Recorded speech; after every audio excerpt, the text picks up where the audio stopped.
A madman, a fool of God, went naked when other men went clothed.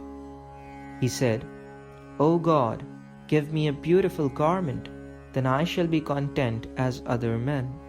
A voice from the unseen world answered him, I have given you a warm sun.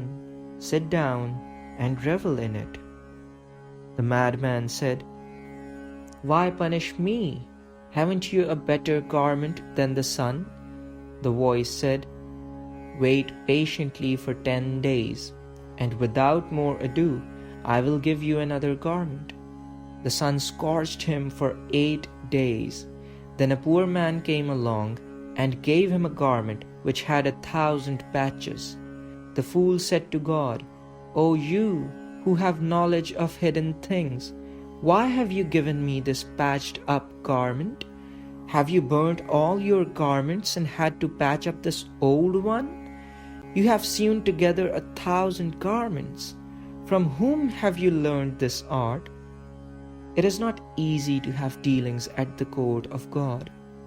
A man must become as the dust of the road which leads there.